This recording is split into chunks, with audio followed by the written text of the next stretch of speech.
അസ്സലാമു അലൈക്കും. ഇന്നത്തെ നമ്മുടെ റെസിപ്പി എന്ന് പറഞ്ഞാൽ നമ്മൾ മടിയൊക്കെ പിടിച്ചിരിക്കുമ്പോൾ ഉണ്ടാക്കാൻ പറ്റിയ ഒരു ബ്രേക്ക്ഫാസ്റ്റിൻ്റെ റെസിപ്പിയാണ്. അപ്പം നമുക്ക് ഈ ടിന്നിൽ കിട്ടുന്ന ട്യൂണ ഫിഷൊക്കെ ഉണ്ടല്ലോ, അതുകൊണ്ട് ഉണ്ടാക്കുന്ന ഒരു അടിപൊളി റെസിപ്പിയാണ്. നമുക്ക് എങ്ങനെ ഇത് ഉണ്ടാക്കാൻ നോക്കാം.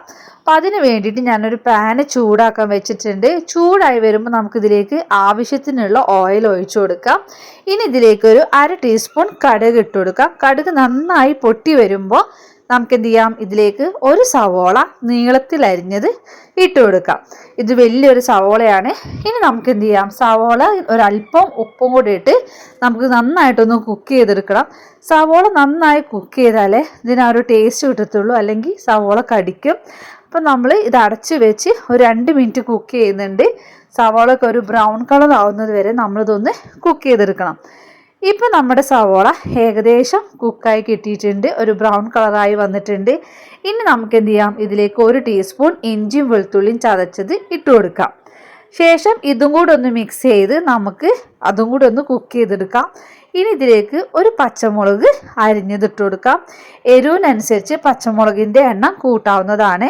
ഇനി അതും കൂടി ഒന്ന് കുക്ക് ചെയ്ത് കഴിഞ്ഞാൽ നമുക്കിതിലേക്ക് ഒരല്പം കറിവേപ്പിൻ്റെ ഇല ഇട്ട് കൊടുക്കാം.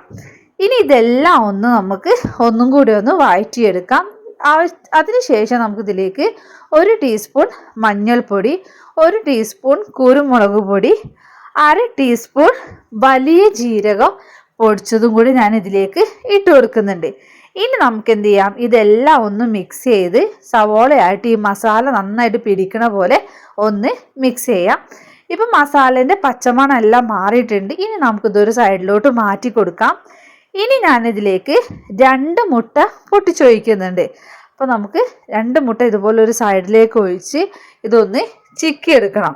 അപ്പം ഇങ്ങനെ ആകുമ്പോൾ മുട്ട പെട്ടെന്ന് നമുക്ക് ചിക്കി എടുക്കാൻ ഈസി ആയിരിക്കും. അപ്പോൾ ഇനി എന്ത് ചെയ്യാം, നമുക്ക് മുട്ടയും കൂടി ഒന്ന് ചിക്കി എടുക്കാം. അപ്പോൾ നമ്മൾ ആ മുട്ട നന്നായിട്ട് ചിക്കി കിട്ടിയിട്ടുണ്ട്. ശേഷം നമുക്ക് നമ്മുടെ സവോളയായിട്ട് ഇതൊന്ന് മിക്സ് ചെയ്യാം. ഇനി നമ്മുടെ മെയിൻ താരമായ ട്യൂണ ഫിഷ് ഇതിലേക്ക് ഇട്ട് കൊടുക്കാം. അപ്പോൾ ഈ ട്യൂണ ഫിഷ് ഓയിലിൽ ഉള്ള ടിന്നും വരും, അതുപോലെ തന്നെ വെള്ളത്തിലുള്ള ടിന്നും വരും. ഇത് വെള്ളത്തിലുള്ളതാണ്. അപ്പോൾ ഇതിൻ്റെ വെള്ളം എല്ലാം കളഞ്ഞിട്ട് ഞാൻ ഈ ട്യൂണ മാത്രമാണ് ഇതിലേക്ക് ഇട്ട് കൊടുത്തിട്ടുള്ളത്. ഇനി നമ്മുടെ മസാലയായിട്ട് ഇത് നന്നായിട്ടൊന്ന് മിക്സ് ചെയ്തെടുക്കാം. ഇപ്പം നമ്മുടെ ട്യൂണ ഫിഷ് റെഡി ആയിട്ടുണ്ട്. ഇനി ഇതിൻ്റെ മുകളിലേക്ക് ഒരു അല്പം മല്ലിച്ചപ്പും കൂടെ ഇട്ട് നമുക്കിതൊന്നും കൂടി ഒന്ന് മിക്സ് ചെയ്ത് കൊടുക്കാം. അപ്പോൾ വളരെ സിമ്പിളായിട്ടുള്ളൊരു റെസിപ്പിയാണ്. ഇനി ഇതിലേക്ക് ഞാൻ ഉണ്ടാക്കുന്നത് നമ്മുടെ നീർദോശയാണ്. അപ്പോൾ ഇതിൻ്റെ ഡീറ്റെയിൽഡ് വീഡിയോ ഞാൻ എന്ത് ചെയ്തിട്ടുണ്ട്, എൻ്റെ ചാനലിൽ തന്നെ ഇട്ടിട്ടുണ്ട്. ഇതിൻ്റെ ലിങ്ക് ഞാൻ താഴെ കൊടുക്കാം.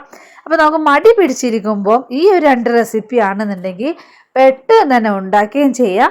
നമുക്ക് നമ്മുടെ പരിപാടി പെട്ടെന്ന് തീർത്ത് ഡ്യൂട്ടിക്കൊക്കെ പോകുമ്പോൾ സിമ്പിളായിട്ട് ഉണ്ടാക്കാം. അരി അരച്ച് മാവ് കൂട്ടി വെക്കേണ്ട ആവശ്യമോ ഒന്നുമില്ല. രാവിലെ അരി എടുത്ത് അരക്കുക, ഇതുപോലെ ട്യൂണ കൊണ്ടൊരു കറി ഉണ്ടാക്കുക. Simple breakfast. അപ്പം ഈ ബ്രേക്ക്ഫാസ്റ്റിൻ്റെ റെസിപ്പി ഇഷ്ടമായിട്ടുണ്ടെങ്കിൽ എല്ലാവരും ഒന്ന് ലൈക്ക് ചെയ്യുക, സബ് ചെയ്യുക, ഷെയർ ചെയ്യുക. വീണ്ടും നല്ലൊരു വീഡിയോ കൊണ്ട് വരുന്നവരെ എല്ലാവർക്കും താങ്ക് യു. ഇത് വേണേൽ നമുക്ക് ചപ്പാത്തിൻ്റെ കൂടെയൊക്കെ കഴിക്കാം കേട്ടോ. എന്തിൻ്റെ കൂടെ കഴിച്ചാലും ഇത് രസമാണ്.